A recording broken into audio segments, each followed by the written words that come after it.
শুরু করছি আজকের গল্প ষষ্ঠীপদ চট্টোপাধ্যায়ের লেখা অবিশ্বাস্য। শিবপুর শ্রীদুর্গা মিষ্টান্ন ভাণ্ডারে শ্রাবণ মাসের এক সন্ধ্যায় বৃষ্টিতে আটকে পড়ে আমরা কয়েকজন জোর তর্কে মেতে উঠেছিলাম। তর্কের বিষয়বস্তু ছিল ভূত।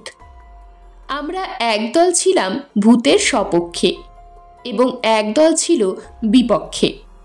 বিপক্ষদের মতে ভয় থেকেই ভূতের জন্ম। ভূত আসলে কল্পনার আতঙ্ক ছাড়া কিছু নয়, ভূতের কোনো অস্তিত্বই নেই। আলোচনার ঝড় যখন তুঙ্গে উঠেছে তখন সম্ভ্রান্ত চেহারার এক প্রৌঢ় ভদ্রলোক, যিনি আমাদেরই মতো পথচারী এবং দোকানে বসেছিলেন, তিনি বললেন, দেখুন, আপনাদের কথায় আমার নাক গলানো উচিত নয় যদিও, তবুও বলছি, ভূত আপনারা কেউ বিশ্বাস করুন বা না করুন, ভূত আছে। সঙ্গে সঙ্গে একজন বলে উঠল, তার আগে বলুন তো, আপনি নিজে কখনো ভূত দেখেছেন কি? না, তার কারণ আমরা যে যুগের মানুষ সে যুগে ভূতের দেখা আর কখনো হয়তো কেউ পাবো না। কিন্তু এমন একটা দিন ছিল যেদিন ভূতের উপদ্রবে মানুষ সন্ধ্যের পর ঘর থেকে বেরোতে পারত না। সেই সব ভূতেরা তাহলে গেল কোথায়? উদ্ধার হয়ে গেছে। আসলে সব মানুষ মরেই যে ভূত হয় তা তো নয়। বিশেষ তিথি নক্ষত্রের অবস্থানে মানুষের অপঘাত মৃত্যু হলেই মানুষ সাধারণত প্রেতজনি প্রাপ্ত হয়ে থাকে। এইরকম আত্মারা উদ্ধার হতে না পারলেই অযথা মানুষের আশেপাশে উদ্ধারের আশায় অথবা নিজেদের দলভুক্ত করার জন্যে ঘুরঘুর করে। একজন বলল, তাই যদি হয় তাহলে মানুষ তো অপঘাতে মরে এখনো ভূত হতে পারে। এখন যে হারে খুন জখম চলছে তাতে সেই সব মানুষরা তো সবাই ভূত হয়ে উপদ্রব করতে পারত, কিন্তু করছে না কেন বলুন? প্রৌঢ় ভদ্রলোক হেসে বললেন, দেখুন, ওইসব মানুষদের কেউ কেউ যে ভূত হচ্ছে না বা হবে না এমন কথা তো আমি বলিনি। তবে কি না যে কালে মানুষ মরে ভূত হতো সেকালে এত গয়ায় যাওয়ার ধুম ছিল না, কেননা ইচ্ছে থাকলেও মানুষ যেতে পারত না সহজে। কিন্তু এখন ট্রেন, বাস ইত্যাদির দৌলতে দলে দলে মানুষ গিয়ে শ্রীহরির পাদপদ্মে পিণ্ডদান করে প্রেতাত্মার উদ্ধার করে আসছে। কাজেই ভূতের দেখা আজকাল আর পাওয়া যাচ্ছে না। তবুও ছিটকে ছটাকে এইসব ব্যাপারগুলো কোথাও যে ঘটছে না তার খবরই বা কে রাখে বলুন? তাহলে আপনার মতে ভূত এখন না থাকলেও এক সময় ছিল এবং ভূত বিশ্বাস করেন? হ্যাঁ, আমার ধারণায় ছিল। যেমন একটা ঘটনার কথা আমি বলছি। ঘটনাটা আমার পিতৃদেবের মুখ থেকে আমি শুনেছিলাম। অন্য কারো মুখ থেকে শুনলে হয়তো অবিশ্বাস করতাম, কিন্তু বাবাকে তো অবিশ্বাস করতে পারি না। আমাদের বিপক্ষ দলটি এবার একটু নরম হয়ে একটি নতুন ঘটনা শোনবার জন্য আগ্রহী হয়ে বলল, এটা আপনার বাবার জীবনেই ঘটেছিল? হ্যাঁ, তিনি ঠিক যেভাবে গল্পটা বলেছিলেন আমিও ঠিক সেইভাবেই আপনাদের বলছি। শুনতে তাহলে ভালো লাগবে। আমরা সবাই তর্ক বিতর্ক বন্ধ রেখে একাগ্রচিত্তে শুনতে লাগলাম। ভদ্রলোক বলতে লাগলেন, 100 বছর আগে হাওড়া শহর কিন্তু শহর ছিল না। চারিদিকে বন জঙ্গল, মাঝে মধ্যে দু একটা কোঠা বাড়ি, এই ছিল। মধ্য হাওড়ায় এইরকম একটা বাড়ি ছিল। সেই বাড়িটাকে সবাই ভূতের বাড়ি বলতো। আমার বয়স তখন 20-22 বছর হবে। আমি ছিলাম অত্যন্ত সাহসী এবং ডাকাবুকো। ভূত বিশ্বাস করা দূরের কথা, ভূতের নামে জ্বলে যেতাম। আমার বন্ধুরা কিন্তু একেবারে আমার বিপক্ষে ছিল। একবার আমি তাদের সঙ্গে বাজি ধরে ওই ভূতের বাড়িতে রাত কাটাবার কথা ঠিক করলাম। এই প্রসঙ্গে বলে রাখি, হাওড়া শহরের শিবপুর অঞ্চলে সেকালে আমরা অত্যন্ত প্রতিপত্তিশালী লোক ছিলাম। কাজেই আমাকে ঘিরে যেসব বন্ধু বান্ধবের দল ছিল তারা সবসময় একটু স্বার্থ নিয়ে থাকত। এই অজুহাতে তারা আবদার ধরল, যদি আমি ওই বাড়িতে একা এক রাত্রির বাস করতে পারি তাহলে ওরা আমাকে দমভর খাওয়াবে, আর যদি আমি ভূত দেখে ভয় পাই বা রাত্রিবাস করতে না পারি তাহলে আমি ওদের দমভর খাওয়াবো। তবে এ ব্যাপারে ওদের কিন্তু দৃঢ় ধারণা ছিল যে ও বাড়িতে রাত্রিবাস করতে আমি কিছুতেই পারবো না এবং ওদের ভাগ্যেই জম্পেশ ভোজটা হবে। যাক, কথা মতো কাজ শুরু হলো। প্রথমেই আমি বন্ধু বান্ধবদের নিয়ে বাড়িটা একবার ভালো করে দেখে এলাম। বড় রাস্তার গায়েই বাড়িটা। তখন রাস্তায় পিচ পড়েনি, চওড়া মাটির রাস্তা ছিল। এখন এই রাস্তাটির নাম হয়েছে নেতাজি সুভাষ রোড। তখন এটি রামকৃষ্ণপুর গ্রামের অন্তর্গত ছিল। বাড়িটা পুরনো, অব্যবহৃত এবং দোতলা। বাড়ির পেছনে পাঁচিল ঘেরা বাগান, সামনেও পাঁচিল দিয়ে ঘেরা। এরই একপাশে একখানি টালির ঘর। এই ঘরটিতে রঘুয়া নামে একজন হিন্দুস্তানি দারোয়ান থাকত। বাড়ির মালিক থাকতেন দ্বার ভাঙায়। তার নাম ভবতারণ বসু। প্রতি মাসে তিনি 10 টাকা মানি অর্ডার পাঠাতেন রঘুয়ার নামে। রঘুয়া বাড়ি দেখাশোনা করত, যদিও বাড়ির ভেতরে ঢুকত না, এবং তার সেই টালির ঘরে আরও 2-1 দেশওয়ালি ভাইকে ডেকে এনে রাত কাটাত। তবুও 10টি টাকার লোভে এই বাড়ি দেখাশোনার দায়িত্ব সে নিয়েছিল। যাক, আমরা এসে রঘুয়াকে দিয়ে বাড়ির তালা খুলিয়ে ভেতরে ঢুকলাম। ঘরগুলি ঘুরে ফিরে দেখলাম, ওপরে উঠলাম। সিঁড়ির একাংশ ভাঙা, তাই মই দিয়ে উঠলাম। বহুদিন অব্যবহৃত থাকার ফলে বাড়ির জানলা দরজাগুলো সব এঁটে রয়েছে দেখলাম। সবকিছু দেখে শুনে ওই বাড়িতে আমি এক রাত থাকবো এবং আমার বন্ধুরা রঘুয়ার ঘরে থেকে আমাকে পাহারা দেবে, এই ঠিক করে চলে এলাম। এই ব্যাপারে প্রথমেই আপত্তি জানালেন আমার বাবা। শুধু বাবা কেন, বাড়ির প্রায় সবাই বাধা দিলেন আমার এই গোয়ার তুমি রোধ করার জন্যে। সবাই বললেন, ভূত মানো না মানো, আমাদের কথাটা অন্তত মানো, ওসব করতে যেও না। আমি কিন্তু কারো কথাই শুনলাম না, কেননা বন্ধু বান্ধবদের সঙ্গে চ্যালেঞ্জ করে পুনরায় মত পরিবর্তন করা আমার পক্ষে সম্ভব নয়। একে তো ভয় কাকে বলে জানতাম না, তার উপর শরীরে শক্তিও ছিল খুব। বিশেষ করে আরও যেটা ছিল সেটা হলো ভূত আছে কি নেই এ ব্যাপারে দারুণ কৌতূহল। কাজেই আমি বা সহজে পিছপা হব কেন? অতএব কারো কোনো কথা না শুনে আমার জেদি আমি বজায় রাখলাম। নির্দিষ্ট দিনে দল বেঁধে বেলাবেলি সেই বাড়িতে এসে হাজির হলাম আমরা। তখন গ্রীষ্মকাল, তাই ছাদে শুয়ে রাত কাটাবার ব্যবস্থা করলাম। রঘুয়ার খাটিয়াটা ম্যানেজ করেছিলাম। সঙ্গে ছিল একটা শতরঞ্চি, একটি মশারি ও একটি টর্চ। কিন্তু মুশকিল হলো খাটিয়াটাকে ওপরে ওঠানো নিয়ে। একে তো সিঁড়ি ভাঙা, তার উপর দোতলার দরজার পরিস্থিতি এমনই যে সেটাকে না ভেঙে সেখান দিয়ে খাটিয়াটাকে ওপরে ওঠানো একেবারেই অসম্ভব। আমাদের ভেতর থেকে 2 জন তখন মই লাগিয়ে ওপরে উঠে ছাদে গেল। তারপর সেখান থেকে দড়ি ঝুলিয়ে দিতে আমরা খাটিয়াটাকে বেঁধে দিলাম। এরা তখন সেই অবস্থাতেই অনায়াসে খাটিয়াটা তুলে নিল। রঘুয়াও অবশ্য এ ব্যাপারে আমাদের সাহায্য করল খুব।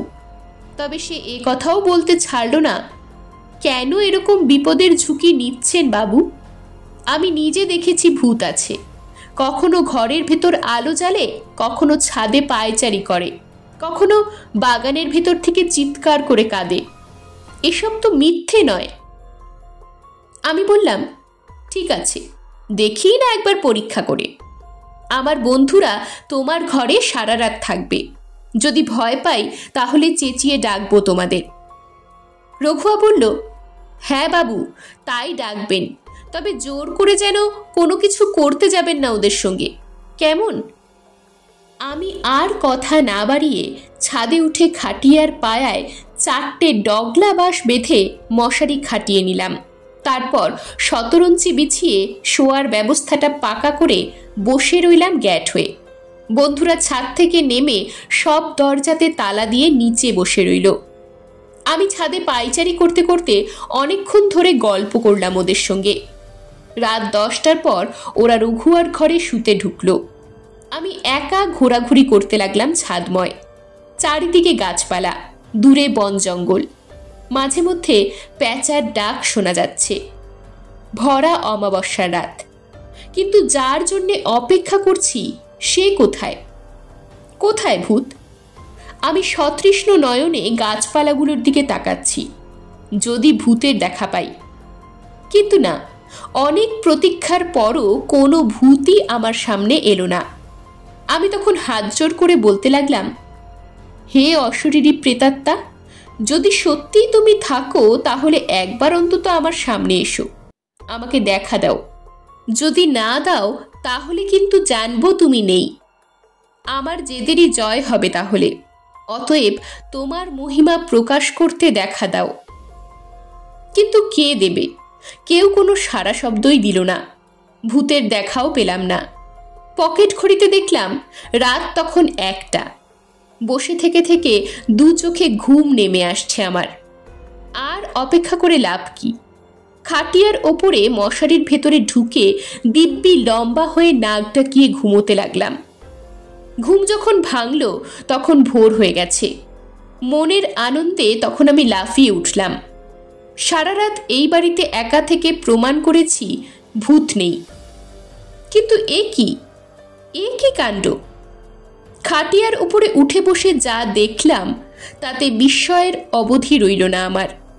দেখলাম আমি খাটিয়া শুদ্ধ বাড়ির বাইরে রাস্তার ওপর শুয়ে আছি। সেই না দেখেই তো ধর্মড়িয়ে উঠে বসে চেঁচামেচি লাগিয়ে দিলাম। সঙ্গে সঙ্গে রঘুয়ার ঘর থেকে বন্ধুরা সবাই হৈ হৈ করে ছুটে এলো। রঘুয়া এলো। আমি অবাক হয়ে বললাম, কি ব্যাপার? আমি এই অবস্থায় কি করে এলাম এখানে? রঘুয়া বলল, কি করে আবার? ভাগ্য ভালো যে বেঁচে গেছেন। যারা নামাবার তারাই নামিয়ে দিয়েছে আপনাকে।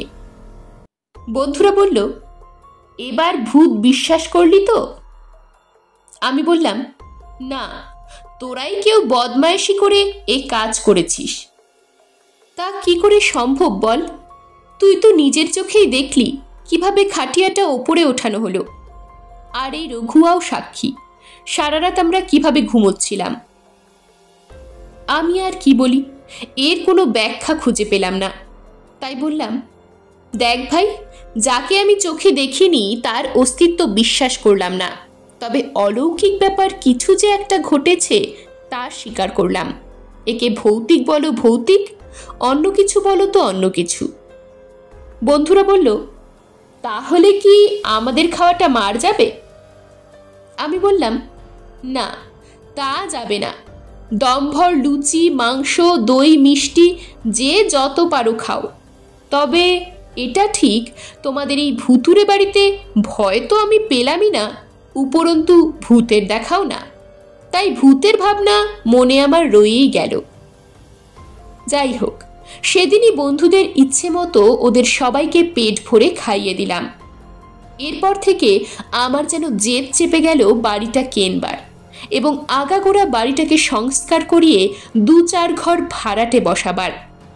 এই মনে করে দ্বার ভাঙার ভবতারণ বাবুদের অনেক চিঠি লেখালেখি করে বাড়িটা প্রায় জলের দরেই কিনে নিলাম। তারপর বাড়িটাকে সংস্কার করার জন্যে রাজমিস্ত্রি লাগাতে গিয়েই মুশকিলে পড়লাম। এখানকার কোনো মিস্ত্রি ও বাড়ি সংস্কারের কাজে হাত দিতে রাজি হলো না। শেষকালে গ্রামের দিক থেকে মিস্ত্রি আনিয়ে তাদের দিয়েই বাড়িটাকে প্লাস্টার করিয়ে দরজা জানলার জ্যাম ছাড়িয়ে গোটা বাড়িটা হোয়াইট ওয়াশ করিয়ে একেবারে নতুন করে তুললাম। সবই হলো, কিন্তু ভাড়াটে কই? ভাড়াটে পাবো কোথায়? কেউই ভাড়া আসতে রাজি হলো না ও বাড়িতে। এইভাবে প্রায় বছরখানেক কেটে যাওয়ার পর একদিন এক ভদ্রলোক বিয়ে বাড়ির জন্যে বাড়িটা ভাড়া নিতে এলেন। আমি সানন্দে রাজি হলাম। বললাম, বাড়িটা তো আমার এমনিই পড়ে আছে, কাজেই ভাড়াটারা দিতে হবে না, আপনি কদিন ইচ্ছে ব্যবহার করুন। ভদ্রলোক খুব উৎসাহের সঙ্গে বাড়িটা কাজে লাগালেন। লোকজন পরিপূর্ণ হয়ে বাড়িটার এমন অবস্থা হলো যে কারো আর মনেই হলো না এটা ভূতের বাড়ি বা এ বাড়ির কোনো আতঙ্ক আছে। যাই হোক, বিয়েতে আমার ও আমার বন্ধু বান্ধবদেরও নিমন্ত্রণ ছিল। তাই বিয়ের দিন যথাসময়ে আমরা সবাই কিছু আশীর্বাদী নিয়ে নিমন্ত্রণ রক্ষা করতে এলাম। সন্ধে আমরা এসে পৌঁছবার আগেই বিয়ে হয়ে গিয়েছিল, তাই বর কনে দেখে খেতে বসলাম আমরা। খাওয়া সবে শুরু করেছি, এমন সময় তুমুল হট্টগোল। কি ব্যাপার, বর নাকি কিরকম করছে? খাওয়া তো মাথায় উঠল, কোনো রকমে নমনম করে উঠে পড়লাম। তারপর ভিড় কাটিয়ে ওপরের ঘরে যেতেই আমাকে দেখে বরের সে কি চোখ রাঙানি। আমাকে অবিশ্বাস, আমি নেই, এইবার দেখ আমি আছি কি না। আমি বললাম, কে তুমি? তুই যাকে দেখতে চাস আমি সেই, এই দেখ। আমি বললাম, তাই যদি হবে তাহলে এইভাবে তুমি আমাকে দেখা দিলে কেন এতদিন পরে? সেদিন রাতে আমার সামনে আসতে কি হয়েছিল? আমি সেদিন ছিলাম না, একটু দূরে অন্য জায়গায় গিয়েছিলাম। শেষ রাতে যখন ফিরলাম তখন দেখলাম তুই ঘুমোচ্ছিস। তোকে তো আমি খাটিয়া শুদ্ধ ছাদ থেকে নামিয়ে দিয়েছিলাম, মনে নেই? তারপরেও তোর অবিশ্বাস? আমি চুপচাপ সব শুনে গেলাম। বরের শরীরে তখন আসুরিক শক্তি ভর করেছে, কেউ তাকে ধরে রাখতে পারছে না। সবাই তখন আমার দিকে তাকাচ্ছে। আমি বললাম, হ্যাঁ, আমার অপরাধ তুমি ক্ষমা করো। তুমি যে আছো তা আমি এবার বিশ্বাস করলাম। দয়া করে শুভ কাজে বিঘ্ন ঘটিও না, ও বেচারাকে ছেড়ে দাও। কিন্তু কে কার কথা শোনে? বর মেঝে শুয়ে গড়াগড়ি খাচ্ছে তখন, ওর মুখ দিয়ে গ্যাজলা উঠছে। বাড়িতে কান্নার রোল উঠল। আমি ওখান থেকে একটু তফাতে সরে এসে সবাইকে বললাম, ভয় পাওয়ার কিছু নেই, আপনারা ওকে সাবধানে রাখুন। আমি এলুম বলে। হাওড়া কোড়ার বাগানে তখন পঞ্চা নামে এক রোজা ছিল। আমি কাউকে কিছু না বলে আমার এক বন্ধুকে সঙ্গে নিয়ে সোজা চলে গেলাম তার কাছে। তারপর সে রাত্রেই টাকার লোভ দেখিয়ে তাকে ধরে আনলাম, কেননা ভূতের বাড়ির মালিক যখন আমি, তখন এ ব্যাপারে আমারও একটু কর্তব্য আছে। পঞ্চারোজা আমাকে খুব ভালোভাবেই চিনত, তাই আমার অনুরোধ এবং টাকার লোভ কোনোটাকেই ঠেলতে না পেরে ওর প্রয়োজনীয় সব জিনিসপত্র সঙ্গে নিয়ে আমার সঙ্গে চলে এলো। কিন্তু সর্বনাশ, বাড়িতে ঢোকার মুখেই একটা বিপর্যয় ঘটে গেল। দোতলার কার্নিশের একটা অংশ এমনভাবে ভেঙে পড়ল যে আর একটু হলে দুজনেই শেষ হয়ে যেতাম আমরা। তাই দেখে পঞ্চা আর ভেতরে ঢুকলো না, পিছিয়ে এসে বলল, এ ভূত আমি তাড়াতে পারবো না দাদাবাবু, কিছু মনে করবেন না, আমার মন্ত্রে কোনো কাজই করবে না এর। এ ভূতের রোজাও এখানে নেই। কোথায় আছে তাহলে? আসবেন কিনা জানি না, তবে এ ভূতের রোজা একজনই আছেন রশিদপুরে, মুসলমান রোজা, নাম করিম সাহেব। নাম বললে সবাই বাড়ি দেখিয়ে দেবে। আপনি কাল খুব ভোরে উঠে সেখানে চলে যান। অতএব তাই করলাম। আর বাড়ির ভেতর না ঢুকে বরকর্তা ও কন্যাকর্তাকে আড়ালে ডেকে নিয়ে গিয়ে সব বললাম, এবং বললাম এই রোজা ডাকতে যাওয়ার ব্যাপারটা কারোর কাছে না বলতে। বলে আমি বাড়ি চলে গেলাম এবং পরদিন খুব ভোরে রওনা দিলাম রশিদপুরের দিকে। ভাগ্য ভালো, যাওয়া মাত্রই দেখা হয়ে গেল। আমার মুখে সব শুনে এবং আমার পরিচয় পেয়ে করিম সাহেব একটুও দেরি না করে সঙ্গে চলে এলেন। তাতেও দুপুরের আগে আসতে পারলাম না। বর বেচারির প্রায় শেষ অবস্থা। করিম সাহেব ঘরে ঢুকেই সর্বাগ্রে তার গায়ে ধুলো পড়া দিয়ে মন্ত্রপুত জল শিশি থেকে বার করে ছেটাতে লাগলেন। যেই না ছেটানো অমনি শুরু হলো দাপাদাপি। সে কি প্রচণ্ড ছটফটানি আর চেঁচানি, ওরে বাবারে মরে গেলুম রে। করিম সাহেব বললেন, আর একবার দেব নাকি? বর বলল, না না, আর না। তাহলে ছেড়ে যা ওকে। যাব, কিন্তু তার আগে কথা দে, আমাকে তোরা গয়ায় পিণ্ড দিবি। রোজার হয়ে আমি বললাম, বেশ তো, এ আর এমন কি কথা, আমি তোমাকে গয়ায় পিণ্ড দেব। ঠিক দিবি তো? নিশ্চয় দেব, তুমি তোমার পরিচয় দাও। আমার নাম বিভূতি চক্রবর্তী, বাড়ি আন্দুলে। আমি অনেক দিন থেকেই এই বাড়িতে আছি, কিন্তু এখন দেখছি আর থাকা যাবে না। করিম সাহেব বললেন, কিন্তু এত লোক থাকতে তুমি এই নিরীহ বর বেচারাকে ধরে শুভ কাজে বিঘ্ন ঘটালে কেন? কি করব, আমি তো অযথা কারোর ক্ষতি করিনি। ও যে বন্ধুদের সঙ্গে ছাদে উঠে পান খেতে খেতে আমার গায়ে পানের পিক ফেলে দিয়েছিল।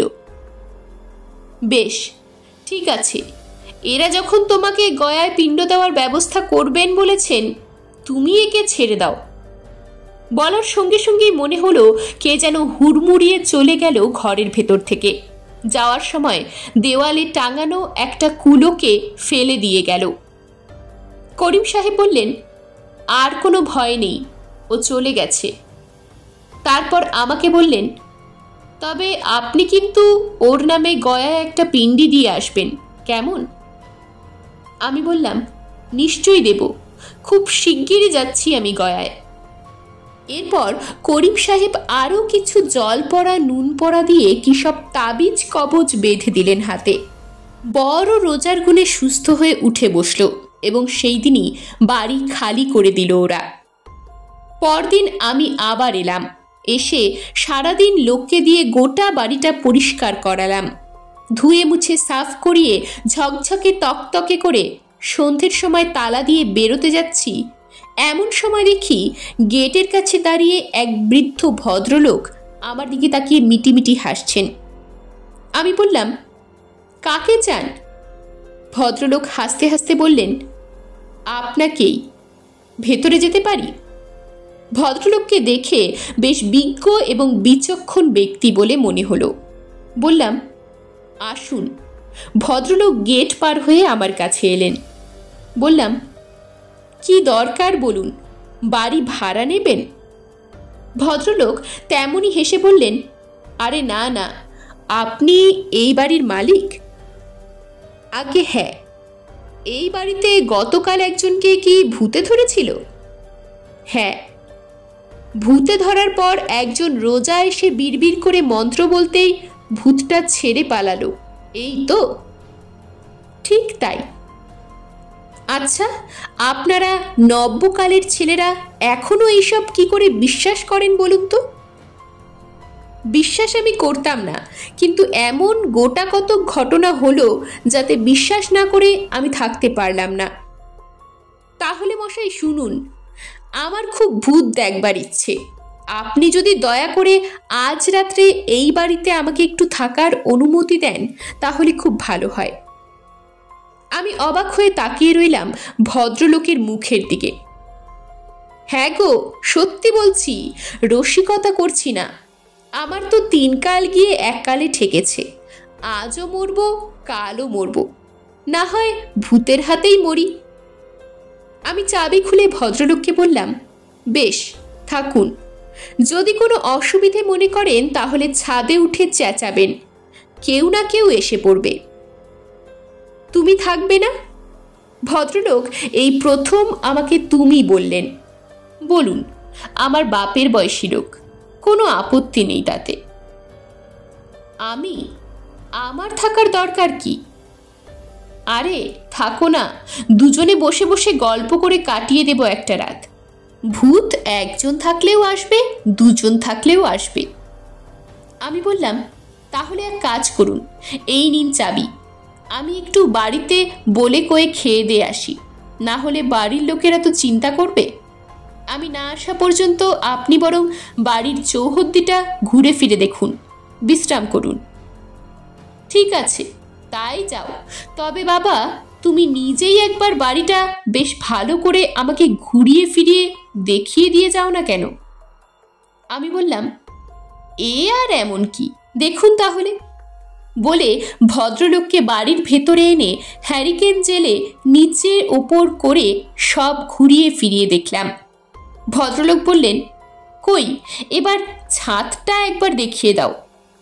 আমি আলো নিয়ে ছাদে ওঠা মাত্রই হ্যারিকেনটা হঠাৎ দপদপিয়ে নিভে গেল। আমার সারা গায়ে কাঁটা দিয়ে উঠল তখন, আর সঙ্গে সঙ্গে সশব্দে বন্ধ হয়ে গেল সিঁড়ির দরজাটা। কোথায় ভদ্রলোক, কোথায় কে, কাউকেই আর দেখতে পেলাম না আমি। তাই বারবার ভয়ার্ত গলায় ডাকতে লাগলাম, এই যে ও মশাই, কোথায় গেলেন? এমন সময় নিচে বাগানের দিক থেকে সাড়া এলো, আমি এখানে, এই যে। কোথায় আপনি? বাগানে। আমি তাড়াতাড়ি ছাদের আলসের কাছে ছুটে গেলাম। গিয়ে দেখলাম ভদ্রলোক বাগানে একটা চাপা গাছের নিচে এক মনে ফুল কুড়িয়ে চলেছেন। ভয়ে আমার হাত পা কাঁপছে তখন। আমি ওপর থেকেই বললাম, কি আশ্চর্য, আপনি ওখানে গেলেন কি করে? বলার সঙ্গে সঙ্গেই আমার পিঠের উপর একটা উষ্ণ নিঃশ্বাস অনুভব করলাম আমি। পরক্ষণেই মনে হলো আমার সর্বাঙ্গ দিয়ে যেন একটা ঠান্ডা স্রোত বয়ে গেল। মনে হলো আমার কানের কাছে মুখ এনে কে যেন বলছে, তুমি ভূত বিশ্বাস করো না, না? আমার নাম বিভূতি চক্রবর্তী, আজ তোমাকে বিশ্বাস করিয়ে তবেই ছাড়ব। আতঙ্কে আমি শিহরিত হয়ে উঠেছি তখন। দেখলাম সেই বৃদ্ধ ভদ্রলোক ছাদের এক কোণে আলসেতে ঠেস দিয়ে আমার দিকে তাকিয়ে মিটিমিটি হাসছেন। তার চোখে চোখ পড়তেই বললেন, এবার বিশ্বাস হলো তো? আমি বিভূতি চক্রবর্তী। আজ থেকে বছর 20 আগে এই বাড়িতে আমার মৃত্যু হয়েছিল, মানে আমাকে জোর করে মেরে ফেলা হয়েছিল। আর ওই যে চাপা গাছটা রয়েছে বাগানে, একটু আগে যেখানে আমি ফুল কুড়োচ্ছিলাম, ওইখানেই আমার দেহটা পুঁতে রাখা হয়েছিল। তা যাক, তুমি ভাই দয়া করে গয়ায় গিয়ে আমার নামে একটা পিণ্ডি দেওয়ার আগে প্রেতশিলায় পিণ্ডি দিতে যেন ভুলো না, তা না হলে কিন্তু সব পণ্ড হয়ে যাবে। আমি বললাম, আমি তো আপনাকে কথা দিয়েছি, আপনার জন্যে গয়ায় আমি যাবই এবং পিণ্ডি একটা দেবই। হ্যাঁ, কথা অবশ্য দিয়েছ, তবে জেনে রেখো, কথা দিয়ে কথা যদি না রাখো তাহলে কিন্তু তোমার পেছনে আমি শনির মতো লেগে থাকবো। কেননা আমার বড় কষ্ট। অনেককে আমার কষ্টের কথা বোঝাবার চেষ্টা করেছি, কিন্তু পারিনি। পাছে কেউ ভয় পায় তাই সচরাচর দেখাও দিই না কাউকে। কিন্তু তোমার সাহস ও জেদ দেখে থাকতে পারলাম না আর। আমি বললাম, আপনার সব কথাই তো আমি শুনলাম, কিন্তু কে আপনাকে হত্যা করেছে তা তো বললেন না। যার কাছ থেকে এই বাড়ি কিনেছ সেই ভবতারণ বসু। সামান্য একটা ব্যাপার নিয়ে ওর সঙ্গে আমার মনোমালিন্য হয়েছিল, কিন্তু তাই বলে যে ও আমাকে বাড়িতে নেমন্তন্ন করে ডেকে এনে মেরে ফেলবে তা আমি সত্যিই ভাবতে পারিনি। তুমি বিশ্বাস করো, মরবার সময় আমার বড্ড কষ্ট হয়েছিল। আপনার সব কথা আমি বিশ্বাস করলাম, কিন্তু ভবতারণ বাবু তো সম্প্রতি মারা গেলেন। মরণের পরে ভূত যখন হলেনই, তখন কেন আপনি সেই হত্যার প্রতিশোধ নিলেন না? এত বড় সুযোগটাকে আপনি কেন হাতছাড়া করলেন? কে বললে প্রতিশোধ নিইনি? তার একটা ছেলে জাহাজে চাকরি করত, ডেক থেকে ধাক্কা দিয়ে তাকে জলে ফেলে ডুবিয়ে মেরেছি। আর এক ছেলেকে চলন্ত ট্রেনের চাকার তলায় ফেলে দিয়েছি। এই বাড়িতে সর্বক্ষণ ওদের এমনভাবে ভয় দেখিয়েছি যে এখানকার পাট চুকিয়ে দিয়ে দ্বার ভাঙায় পালাতে পথ পায়নি বাছাধনরা। আর ভবতারণ বাবু, ওর মৃত্যুর কারণও তো আমি। অন্ধকার ঘরে একা পেয়ে সেদিন ওকে এমন ভয় দেখালাম যে ভয়ে হার্ট ফেল করেই মরল বেচারি। আমি ভয় ভয় বললাম, আমার ওপর আপনার কোনো রাগ নেই তো? না না, তোমার উপর রাগ থাকবে কেন? আমি কথা দিচ্ছি, কালই আমি গয়ায় যাব। হ্যাঁ যাও, তবে প্রেতশিলায় পিণ্ডি দিতে যেন ভুলো না।